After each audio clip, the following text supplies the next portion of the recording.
एक धूप वाली दोपहर थी, जंगल में सब अपनी अपनी मस्ती में मगन थे। भालू बालू, जो कि दरअसल इतना बुरा नहीं था, बस थोड़ा शरारती जरूर था, एक मंसूबा बना रहा था। वो हमेशा से इस बात से तंग था कि सब इसे बड़ा ताकतवर लेकिन बेडेनिगा भालू कहते हैं। वो चाहता था कि इसे किसी और चीज के लिए भी जाना जाए, खैर थोड़ी सी शरारत के लिए ही सही। इसका सबसे अच्छा दोस्त लुमड़ी लकी, जो कि छोटी और तेज थी, हमेशा किसी न किसी मजे और शायद थोड़ी सी मुसीबत के लिए तैयार रहती थी। लकी मेरे दोस्त बालू ने गरजदार आवाज में कहा, हमें एक मास्टर प्लान की जरूरत है। लकी ने अपनी नाक मिटकाई। मास्टर प्लान किस लिए बालू? खरगोशनी खाला की इनाम याफ्ता गाजरें चुराने के लिए। तुम्हें पता है वो कितनी नाराज होती है? बालू ने अपना सीना फुलाया। नहीं नहीं, इतनी वाज़ेह चीज नहीं। हमें कुछ ऐसा चाहिए जो अफसानवी हो, कुछ ऐसा जो गुलहरियों को हमारी तारीफों के सरगोशियां करने पर मजबूर कर दे।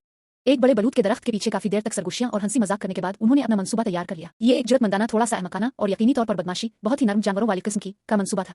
अगली सुबह जब जंगल के तमाम जानवर अपने रोजमर्रा के कामों में मसरूफ थे तो कुछ अजीब हुआ। वो तमाम निशानियां जो आमतौर पर मुख्तलिफ जगहों की निशानदेही करती थीं, बेरी के बाग की तरफ ओबेजर से होशियार और लुका खू, उनको आपस में बदल दिया गया था।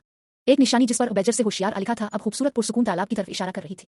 बेरी के बाग की तरफ वाली निशानी अब बूढ़े और बदमिजाज बेजर के दरवाजे पर लगी हुई थी, और ओलू का खूत वाली निशानी एक बहुत ही कीचड़ वाली जगह की तरफ इशारा कर रही थी। खरगोशनी रोजी रसीली बीरियां तलाश करने की कोशिश में आखिरकार मिस्टर बेजर के दरवाजे पर दस्तक दे बैठी। मिस्टर बेजर, जो बहुत पुरसुकून नींद ले रहे थे, एक घबराई हुई खरगोशनी को ये पूछते हुए देखकर बिल्कुल खुश नहीं हुए कि बीरियां कहां चली गईं। गुलहरी शीलदन तालाब के करीब गैर मौजूद बेजर के बारे में सबको खबरदार करने की कोशिश में मुसलसल पुरजोश अंदाज में पुरसुकून नीले पानी की तरफ इशारा कर रही थी। ऐसी क्या चीज है जो बच्चों को डरा रही है? हमें शेर को डरा के दिखा। क्या रे भिकमंगिया, क्या देख रहा है? उल्लू होटी अपनी सुबह की नींद के लिए घर जाने की कोशिश में अपने टखनों तक कीचड़ में धंसा हुआ पाया और उलझन में हुटिंग करने लगा। बालू और लकी सब एक झाड़ी के पीछे से देख रहे थे, अपनी हंसी रोकने की पूरी कोशिश कर रहे थे। लकी को अपना मुंह अपने पंजे से ढांपना पड़ा और बालू का बड़ा पेट खामोश कहकहों से हल रहा था। आखिरकार कूटर ओलिविया, जो कि काफी होशियार थी, ने महसूस किया कि नहीं सारुण के यहाँ कुछ तो गड़बड़ है। तमाम निशानियां थोड़ी थीली लग रही हैं। इसने एक को हिलाया और वो आसानी से घूम गई। हिमम, इसने कहा, इसकी मूंछें फड़क रही थी। किसी ने जरूर कोई चाल चली है। जानवरों को यह समझने में ज्यादा देर नहीं लगी कि मुमकिन शरारती कौन हो सकता है। बालू के बड़े पंजों के निशान कुछ निशानियों के करीब थे और लकी के चालाक छोटे कदमों के निशान हर जगह थे। जब बालू और लकी आखिरकार थोड़े शर्मिंदा बाहर आए तो उनका इस्तकबाल गुस्से और तफरीक के मिले जले तासुरात से हुआ।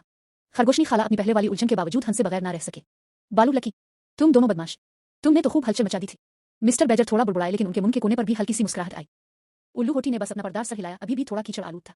ऊटर ओलिविया ने अपनी आंखों में चमक के साथ कहा, खैर तुमने कुछ देर के लिए चीजों को दिलचस्प जरूर बना दिया था, लेकिन शायद अगली बार तुम अपनी होशियारी को किसी ऐसी चीज के लिए इस्तेमाल कर सकते हो जो थोड़ी कम निशानियों को बदलने वाली हो। बालू और लकी ने एक दूसरे की तरफ देखा। उनका असल मकसद ज्यादा मुसीबत खड़ी करना नहीं था, बस थोड़ी सी मुज़क्का खेज उलझन पैदा करना था। शायद बालू ने गरजदार आवाज में कहा, अपने अहमकाना मजाक पर थोड़ा सा फखर महसूस करते हुए, और लकी ने अपनी दम हिलाते हुए मजीद कहा, लेकिन हमने उनसे अपने बारे में बात तो करवाई है ना बालू। और इस तरह बालू और लुमड़ी लकी जंगल में सिर्फ बड़े बेडेंगी भालू और तेज लुमड़ी के तौर पर ही नहीं, बल्कि उन निशानियों को बदलने वाले शरारती जोड़ी के तौर पर भी जाने लगे। उनकी बदमाशी बुरी नहीं थी, बस थोड़ी सी अहमकाना थी, और उसने सबको सुनाने के लिए एक अच्छी कहानी दी।